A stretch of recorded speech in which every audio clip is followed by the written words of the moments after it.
আলাইকুম, welcome back to my channel. কেমন আছেন আপনারা সবাই?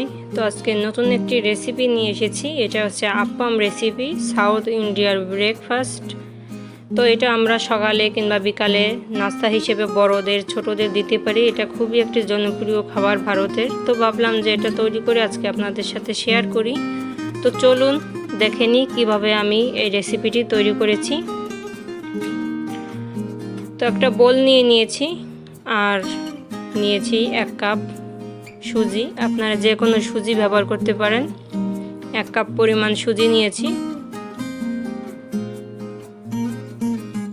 আর এরপরে নিয়েছি 1/2 কাপ চাউলের গুঁড়া। চাউলের গুঁড়া দিলে একটু ক্রিস্পি হয়, এই কারণে চাউলের গুঁড়া দিয়েছি। আপনারা এটা চাইলে স্কিপ করতে পারেন। আর এখন দিয়ে দেব টক দই।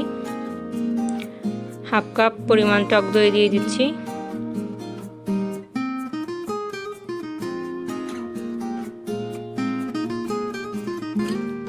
তো এখন আমি এগুলো উপকরণগুলো খুব সুন্দর করে মিশিয়ে নেব।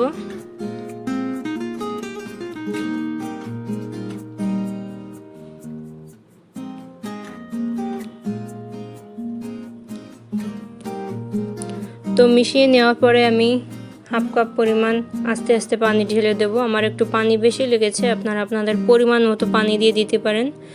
তো আমি পানিটা দিয়ে একটা ডো করে নেব।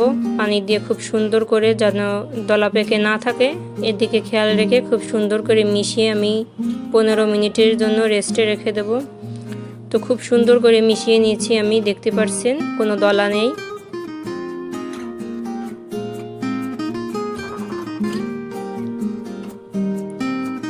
তো এখন আমি 15 মিনিটের জন্য রেস্টে রেখে দেব।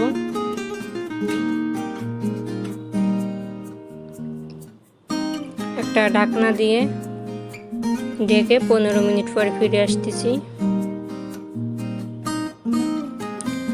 তো 15 মিনিট পরে ফিরে আসার পরে এই যে সুজিটা একদম টক দই কিংবা পানি যেটা আমরা দিয়েছি সব কিছু শুষে নিয়েছে। তো শুকনা শুকনা হয়ে গিয়েছে। আমি আরেকটু পানি দিয়ে একটা ব্যাটার তৈরি করে নেব। তো এখানে যে আমি বিভিন্ন ধরনের সবজি কেটে নিয়েছি, গাজর, পেঁপে, তারপর ধনিয়া পাতা, পেঁয়াজ কুচি করে নিয়েছি। আপনারা আপনাদের পছন্দ মতো সবজি দিয়ে দিতে পারেন। এবার আমি একে একে সব সবজিগুলো দিয়ে দেব। দিয়ে খুব সুন্দর করে আমি ব্যাটারের সাথে সবজিগুলো মিশিয়ে নেব। তো দেখছেন সবজিগুলো মেশানোর পরে একটু গাঢ় হয়ে গিয়েছে ব্যাটারটা। তো আমি আর একটু পানি দিয়ে একটু পাতলা করে নেব। পাতলাও হবে না, আপ্পামের রেসিপির জন্য ডোটা একটু পাতলাও হবে না আবার গাঢ় হবে না, পারফেক্টভাবে ডোটা তৈরি করতে হবে। তো এটা আমি ফোড়ন দেওয়ার জন্য ওরা দেয় আর কি, ওরা কারি পাতা দেয়। তো আমার কাছে কারি পাতা নেই। আমি এখানে 1 টেবিল চামচ পরিমাণ তেল দিয়ে দিয়েছি, রান্নার তেল। আর দিয়ে দেব লাল সরিষা, টেস্টটা ভালো হয় লাল সরিষা দিলে। এই যে লাল সরিষা দিয়ে দিয়েছি। আর দিয়ে দেব মরিচ কুচি। আপনারা ঝাল বেশি খেলে মরিচ কুচিটা বেশি দিয়ে দিতে পারেন। তো আমার যেহেতু বাচ্চারাও খাবে এ কারণে আমি মরিচটা একটু কম দিয়ে দিয়েছি। তখন মরিচ কুচিগুলো দিয়ে দিয়েছি। এখন এগুলো আমি ভালো করে ভেজে নেব। একদম কড়া করে ভাজবো না, জাস্ট হালকা ভেজে তারপরে আপ্পামের যে ডোটা তৈরি করেছি ওটার মধ্যে ঢেলে দেবো। যে দেখুন প্রায় ভাজা হয়ে গিয়েছে, আমি এখন নামিয়ে নেব। তো এখন এই যে ব্যাটারের ভিতরে ঢেলে দিচ্ছি আপ্পামের যে ব্যাটার তৈরি করেছি সুজি দিয়ে। তো সেটার মধ্যে ঢেলে দিয়ে আমি খুব সুন্দর করে আবার ভালো করে মিশিয়ে নেব সবগুলো একসঙ্গে। আপনারা আপনাদের পছন্দ মতো সবজি দিয়ে দিতে পারেন। এখানে আমি যে সবজিগুলো দিয়েছি আমার কাছে যেগুলো ছিল সেগুলো আমি দিয়েছি। এখন আমি খুব সুন্দর করে ব্যাটারটার সাথে যে মরিচ আর সরিষা ভেজে নিয়েছি ওটা সুন্দর করে মিশিয়ে নিয়েছি। তো এখানে আমি একটা ইডলি বলে আবার আপ্পাম বলে, এটা আপ্পামেরই তাওয়া। তো এটা নন স্টিকের, আমি এটা নিয়েছি নিউ মার্কেট থেকে। আপনারা নিউ মার্কেট অ্যাভেলেবেল পেয়ে যাবেন। এটা 1200 টাকা নিয়েছে। তো এটা গরম হয়ে যাওয়া পর্যন্ত অপেক্ষা করতেছি। গরম হওয়ার পরে আমি পরিমাণ মতো তেল দিয়ে দেব, রান্নার তেল। তো এই যে তেল দিয়ে দিচ্ছি আমি সবগুলোতেই এক এক করে।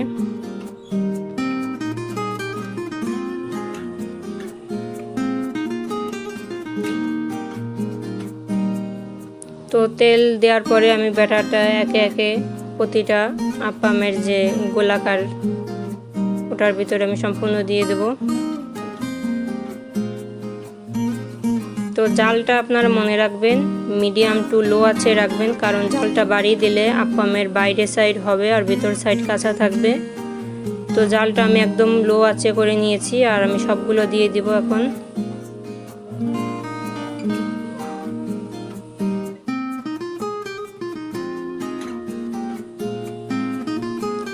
তো একে একে আমি সবগুলো যে দিয়ে দিয়েছি আর আমি একটা ঢাকনা দিয়ে ঢেকে রেখে দেব।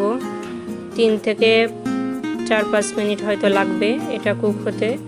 যেহেতু বড় আমার চুলাটার জালটা পুরো তাওয়াতে লাগছে না, এই কারণে ঘুরিয়ে ঘুরিয়ে আমি একটু ভেজে নিয়েছি। আপনারা আপনাদের চুলা যদি সম্পূর্ণ জাল ওঠে একটা তাওয়াতে, আপ্পামের তাওয়াতে, তাহলে আপনাদের একসাথে সব কিছু ভাজা হয়ে যাবে। তো আমার মাঝখানেরটা হয়ে গিয়েছে, তো এটা আমি উল্টিয়ে দিচ্ছি। এখানে ছুরি নিয়েছি, আপনারা চাইলে কাঁটা চামচ যে কোনো ছুসালা কিংবা ধারালো চামচ নিয়ে নিতে পারেন, খুব সুন্দর করে উল্টানো হয়ে যাবে।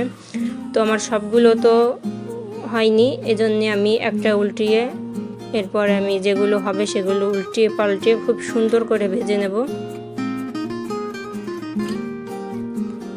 তো এই যে একটা হয়ে গিয়েছে মাঝেরটা, আর আমি এখন সবগুলো খুব সুন্দর করে ভেজে নিচ্ছি। আমি আগেই বলেছি আমার আপ্পামের তাওয়াতে সম্পূর্ণ চুলার জালটা লাগে না, এই কারণে আমার একটু সময় লেগেছে কিংবা একটু কষ্ট হয়েছে ভাজতে। তো আজকের রেসিপিটি যদি ভালো লেগে থাকে অবশ্যই একটা লাইক কমেন্ট আর বেশি বেশি করে শেয়ার করবেন, যেন আমি অনেক দূর যেতে পারি। তো এই যে আমার ফাইনাল লুক, আপ্পামের সস দিয়ে খেতে আমরা সবাই কম বেশি ভালোবাসি। তো আজকের ভিডিওটি এখানে শেষ করছি। কেমন হয়েছে কমেন্ট বক্সে জানাবেন। আসসালামু আলাইকুম।